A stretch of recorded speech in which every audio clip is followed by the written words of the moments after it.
Mixing the mind. Learning meditation is hard because it can be boring. It's like trying to thread a needle. There's just no easy way to do it except somehow just to do it. For starters, you have to learn to focus and concentrate. Often the breath is what we concentrate, but here's the problem.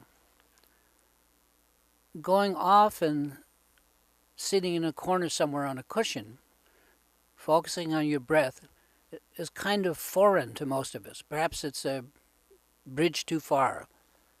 Of course, it eventually works, but in the meantime, there's a great chance we will give up. Abandon trying. Instead, try mixing your mind practice with something that you already are doing, something that requires, concentration and focus.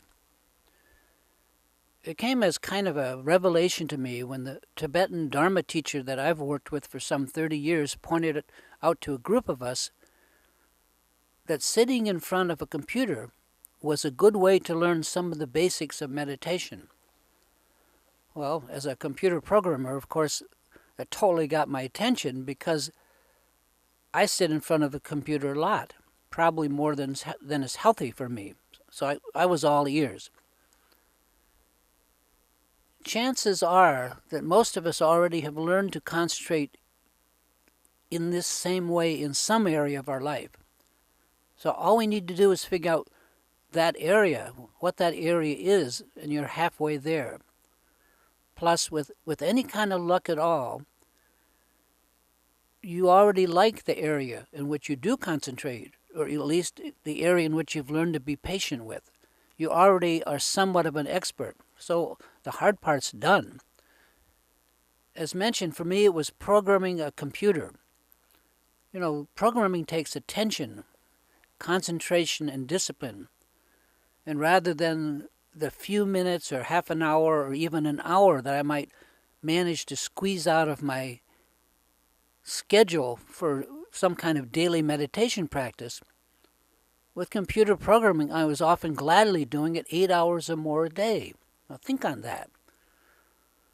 This, my friends, is 8 hours is real practice time. It's the kind of time needed to develop a solid meditation practice. As I used to tell myself, Michael, you're never going to get to heaven by going to church once a week on Sunday for an hour or so. It's going to take a lot more time than that to save me. So here it is. I was already an expert at holding my body perfectly still, focusing the mind on programming and keeping it focused. How is that any different from focusing on the breath or a stick or a pebble or a spot on the floor? It isn't.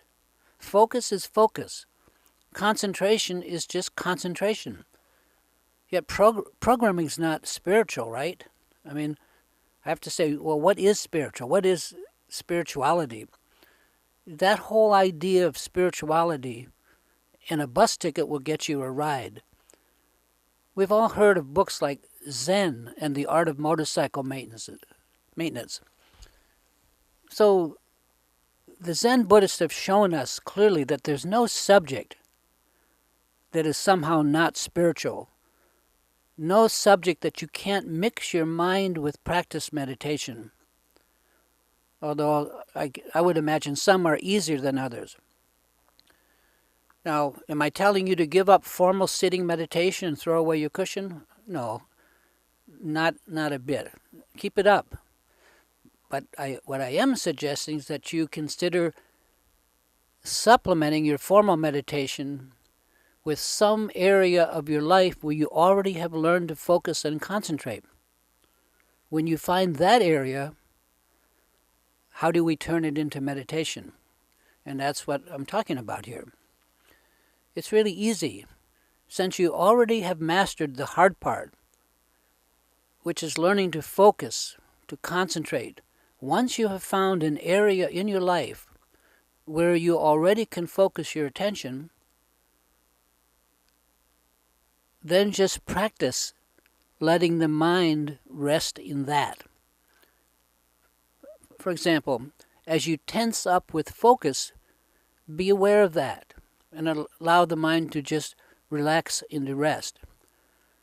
You know the great saying, I think maybe Trumpa came up with it, relax as it is. Just be aware of it. We want to hold our attention fixed on whatever we're concentrating, but we also want to let the mind rest in that. This too is just, quote, practice, unquote. But you are establishing a habit of allowing the mind to rest in the awareness of what you are doing. And this is all just a perfect part of meditation. That's what it's all about.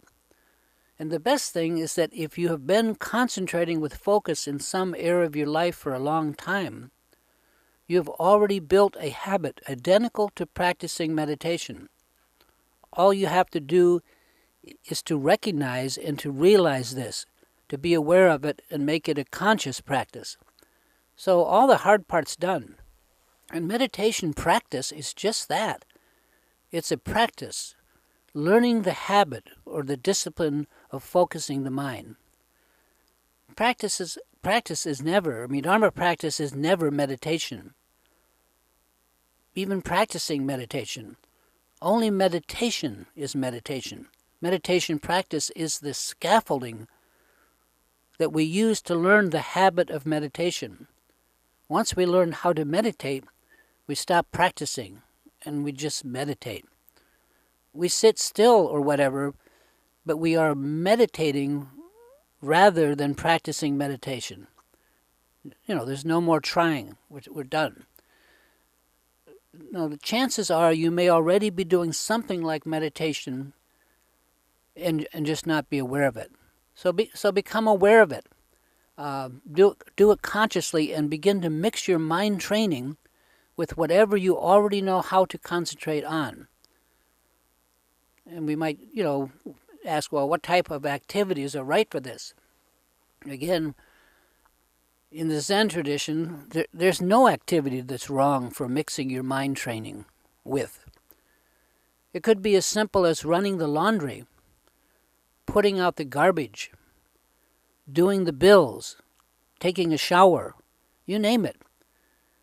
It is best if we can find some area of activity where we really have to focus and that we've been doing so for a very long period of time.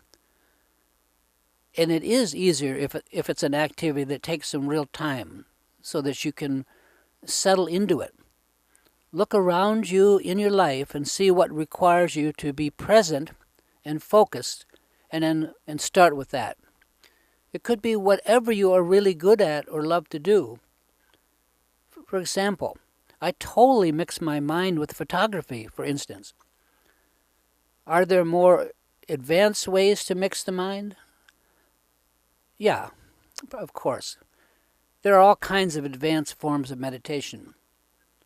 Ultimately, one mixes the mind with the mind of one's teacher. But for starters, find something that you're already familiar with and go from there. If you have interest in hearing more on this subject, there are other audio blogs that cover this. In the meantime, here are a couple of poems that were fun that I wrote. The first is about trying too hard to meditate, and it's called Testing the Rest. And the rest here means allowing the mind to rest. Learning to rest the mind really puts my practice to the test. So sometimes I just need to take a break and simply get some rest. And then here's another poem about letting the mind rest. It's called The Rest of the Mind. You cannot rest the mind, but you can let the mind rest. Just let go and don't mind the rest.